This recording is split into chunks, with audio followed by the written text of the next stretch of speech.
What's up, everyone? This is Quiet Corner. Take a breath, you're safe here. This is a space for ones who move in silence, leave from behind, and know the quiet doesn't mean weak. It means focused. I'm your host, Michael Payne Brown. Let's talk. Hello, everyone. I'm your host, Michael Brown. Today I'm here with someone special in my life, my father. Welcome to the Quiet Corner, Dad. Thank you for having me, Mike Brown. A little background, my father has played collegiate football at A&M on scholarship, and he also played in the NFL. He got drafted to the Lions. So I think I got my introvertedness from my father. He's also a quiet person as well. He doesn't really talk too much to people. So yeah, I think I got it from him. Yeah. Blame me, okay. Okay, Dad. So the first 5 questions that I always ask are, what's the sound that always calms you?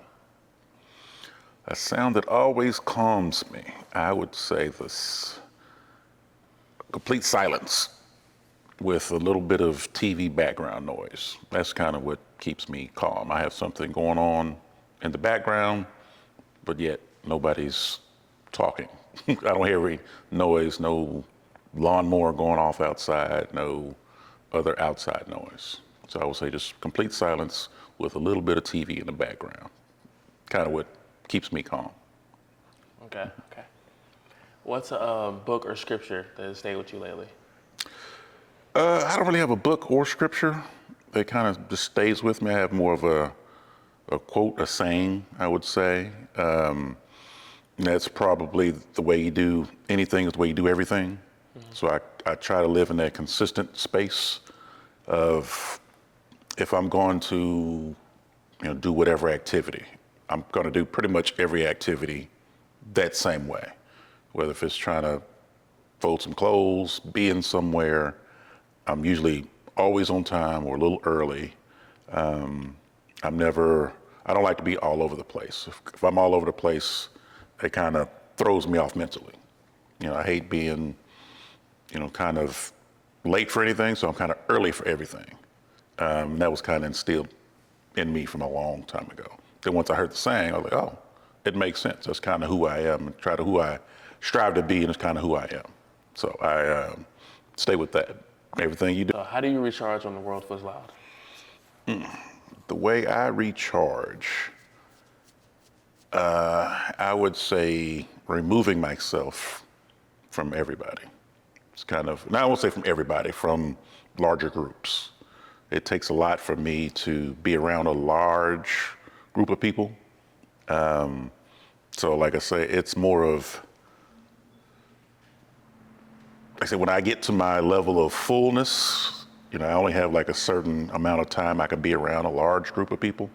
So once I hit that level of, okay, I'm pretty much full, I'm done, I have to withdraw myself and go back to either go home or go back to a quiet place, whether if it's either in my bedroom at home or if I'm at the school, I'll go to your mom's office, just so I get away from people, just to recharge. That's kind of, I think I've always been like that. Not knowing I've always been like that, but I kind of, older I got, the more I observed, oh, I do that. Not something I plan on doing. It's more of, even when we go on trips, even if I go, visit family or friends or anything like that, I kind of notice I have a 48-hour rule. Was it 48 hours up of being away from home? I got to go back home and recharge, because it takes a lot for me to be around people. I have to be mentally prepared to be around people, to know I'm going to be in certain conversations, just conversations in general. Because me and the small talk, I really don't do a lot of it unless I'm in a small group of friends, true friends, or people that are close to me, and I'll talk then. But if I'm like with a group of strangers, I generally drift off to myself and kind of stay in the background. If that makes sense to you. Yeah, it does. Who's taught you what strength looks like? There's probably been several people in my life that have shown me what strength looks like, but I would have to say the number one person is my mom, your grandmother. Yeah, she's a pretty strong woman. Just watching her over the years of kind of maintaining the household, She was an introvert. It's probably where I got it from. But even her having that introvert side, she still has some extroverted ways. Well, I won't say extroverted ways. She's still an introvert, but I think the older she gets, the filter is not really there a lot of the time. So she'll say some catch you off guard stuff, and I kind of do it too, but I'll do it for fun, just to catch people off guard and kind of throw a curveball at them because they don't really expect me to do a certain thing or say a certain thing, or even the way I say it. But back to your original question, I would definitely say my mom, because she kind of always, even if we didn't have everything we wanted, but we always had everything we needed.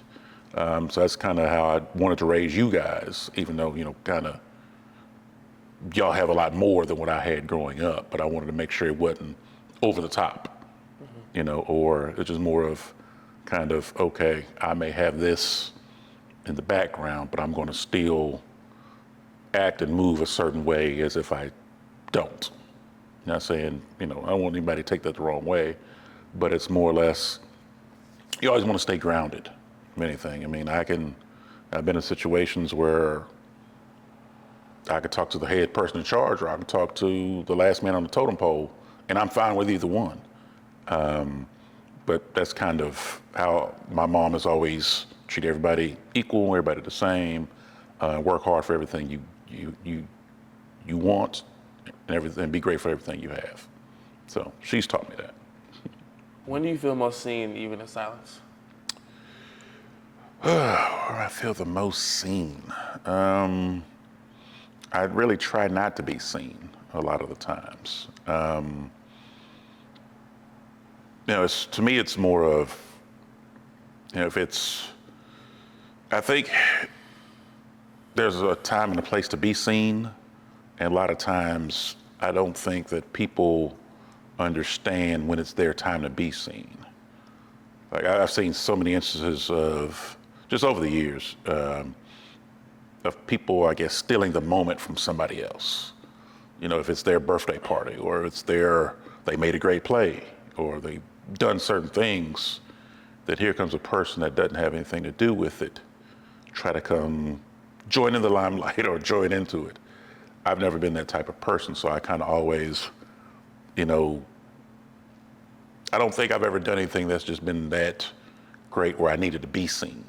I like the acknowledgement, don't get me wrong, if I did something good, but I never really wanted to be out in front, be seen. I always wanted to stay in the background. I always gravitated toward the background, and I was okay with it. I never, I could say it's just more of, I like silence. I like peace. It's kind of my goal in life always, is just to have some kind of peace. If there's peace in our household, peace in our community, just want everybody to kind of move in that same direction. If that's what you say you want to do, let's continue to work that way. And we don't have to be loud while we're doing it. So like I said, I just never wanted to be seen. I don't have to be on the cover of the book. Just want to be in the book. If that makes sense to you. Yeah, it does. Okay, now we just got done with my first 5 questions. My next question is, have you ever been misunderstood because of your silence? I think I've been misunderstood quite a bit, during my lifetime, as far as from being that introvert. I think a lot of people, I think just people in general have assumptions about, they pick up on certain cues a person does, but if a person doesn't show those particular cues, they don't really, it's hard to get a gauge, hard to get a read on them. So a lot of people can think, I'm not as happy about something, I'm not as excited about something, but truly I can be, I just don't really show it. So, it's, for me, it's pretty much, I'm a pretty stoic person, just in general. I kind of look the same way all the time, whether if, somebody just gave me a present, oh, thank you, great. Person doesn't give me a present, oh, thank you, great. I'm fine with either way. But it's pretty much. But a lot of times people will automatically assume you're a certain way. Because a lot of people think I was different because I, played football, played linebacker at a high level. So they automatically assume I would have a certain personality, which their description in their mind might not be who I really am. Sometimes I might play into it just to be fooling around with them, but a lot of times it's, people may not think I'm a giver. They might think I'm a taker, just, off of preconceived notions. But I'm way more of a giver than I am ever been a taker. I think I'm a pretty genuine person, but I don't let a lot of people in to my inner circle. So that's kind of what probably will throw them off, probably confuse them a little bit. But if they really got into my inner circle or into somebody I really associate with, talk to, they'll probably have a different opinion of what they thought in beforehand. And I've heard that from other people before. Actually, here recently, I guess me and your mom had a conversation with somebody that met me a long time ago, but they had preconceived notions of how I was going to be as a person. But when they actually met me, I guess I proved them wrong, and not intentionally trying to prove them wrong or right, but I was just more or less being myself. So it wasn't really. So you kind of, if you don't really show a lot of emotion, it's kind of hard to guess how a person is if they're quiet. 'Cause they don't give you any cues to read. So not saying I do it on purpose, it's just kind of who I am. And saying your grandmother's the same way. So I guess I got it from her. Okay. So how about you? Being misunderstood. I definitely believe I have been misunderstood because of my quietness. Since I don't really talk much or show much expression or emotion on my face. Some coaches have developed a thought process that I don't want to be there or that I am not interested in the school. This is during the recruitment process, right? Yeah. Okay. Before I committed. For instance, I visited a school, like with my family as well.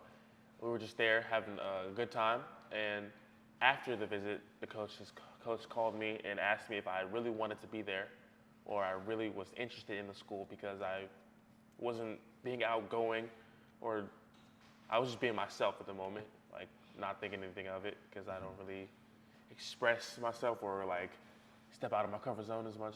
Mm-hmm. So yeah, I definitely have. Okay, so how do you plan on, since you heard that, how do you plan on addressing it in the future? You're about to go to college in the next year, so you'll be a fresh start, a new clean slate at a new environment. How do you plan on working on that so you won't be misunderstood? Well, since like I've kind of already thought about that, since like I don't really want to be that closed off while I'm in college. Mm-hmm. I've thought that I would just put myself in uncomfortable situations, so eventually I will be comfortable when I get put in those situations. Mm-hmm. So I will just talk to people, be outgoing when I'm like not really outgoing. Mm-hmm. You step out your comfort zone. Yeah, I'll step out my comfort zone. I've been trying to do it here and there. Mm-hmm. But yeah. Gotcha. I think that's the best thing you can do. It took me quite a while. You can talk to some of my old teammates at A&M. It took me quite a while to speak to them, outside of, hey, what's up, small little here and there. But as far as I was close to one, my roommate, then I was close to two, then three. Then eventually over time, I began opening up. But it was tough. I mean, I won't say tough, but it was more of definitely an adjustment I had to make. And like I say, me being older now, I can go back and look, say, oh, yeah, I can see how quiet or how misunderstood I may have been just from people not knowing who I was because I didn't let them in, for one, or I didn't give them enough of those cues where they can get a read on me. So I definitely understand where you're coming from. So I get it. So what was it like growing up quiet in a loud world? Very different, I would say. I mean, because I had a lot of experience, especially in the athletic world. I would definitely say it's kind of it's kind of almost a lot of type A personalities, I would say, because a lot of times you're coached on being that leader, communication, talk, and all that. And I kind of wasn't really used to that being the loud person in the room. I was more of a leader by example, I would say. You know, the, but like I said, but being a football player and being a captain of the team, quote unquote, that's what people expect of you, as far as being more vocal. And I never was that. I was always, I didn't start playing organized sports really till ninth grade, especially I didn't start playing football till ninth grade.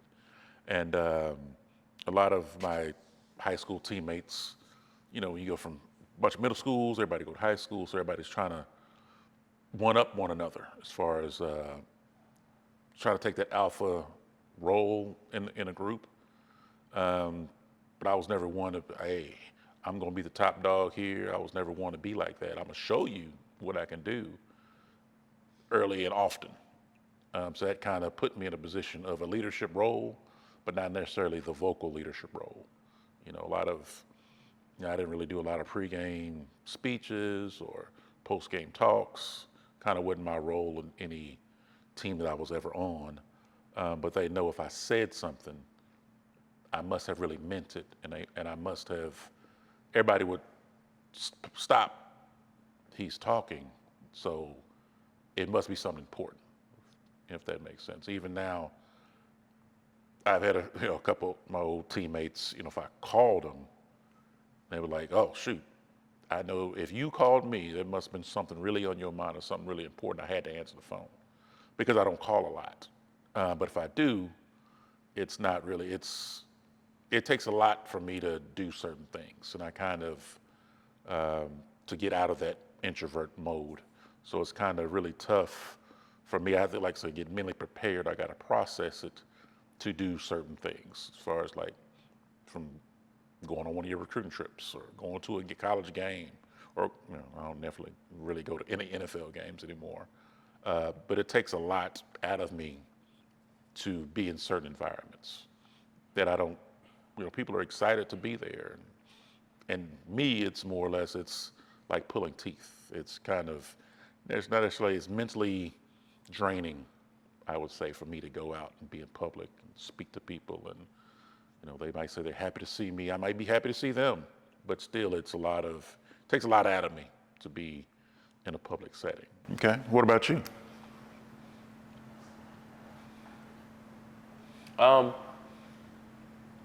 I believe it's a challenge sometimes, not all the time, because like growing up quiet, once you find like your little group that you hang around with 24/7, like I have, you'll be fine.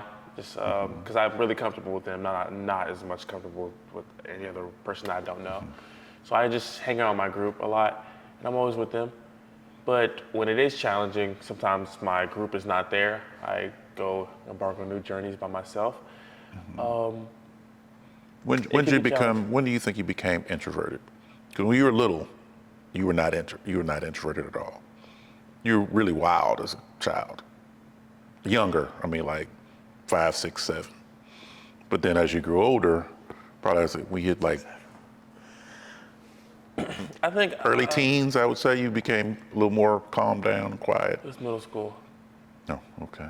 when I first got to Legacy, because I didn't know anybody, and I don't know. I don't know why I became introverted, but it's just that's how it happened. Okay. I I'm just asking. didn't like to talk to anybody. And I was just by myself. Then I met my friends, and now we're fine now. So, yeah. What routines, rituals, or people keep you grounded? Rituals, routines, people. Okay, I would say the majority of my life has been routine, if that makes sense. I tend to do the same stuff all the time, over and over. So I guess you could look at it as a ritual. It's more of, because it's more more or less stuff I can control if I do the same routine over and over again. As far as rituals or anything else, like I said, I just try to be consistent as best I can. I won't say it's always, that regimented or anything like that, but I try to keep myself, like I say, go back to, the way you do anything is the way you do everything. So it's more of, just trying to stay in my little bubble, best I can until it's time to come out and do other things. But like I say, I try to keep everything as routine as possible. Because that way I don't, like I say, go back, it takes a lot for me to do something extra, added to that routine. I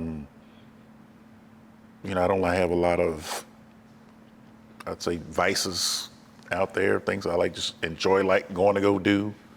I enjoy being home. I enjoy being in a small group setting. And it's very strange for somebody, because most NFL players, college football players, most of them are college athletes, and most of them are not necessarily like that, not the ones that I've encountered. So it's more of to me, it's more, I stay in more of a calming state when I'm like that. But what about you? What you got? I would say prayer, talking to God a lot, staying on my Bible, and just listening to Him, talking to Him all the time. And also my parents and my friends that are around me, like the little group that I have around me, keeps me focused, because we all kind of have similar thoughts, similar thought process, similar ideas, and similar goals in life. So since we have similar goals in life, so we push each other to be better than what we are, and we compete a lot. So we always try to be better than each other. So eventually we will grow from that. Okay. And get better. So yeah. Okay, gotcha. And I would add to my answer as far as people that keep me grounded.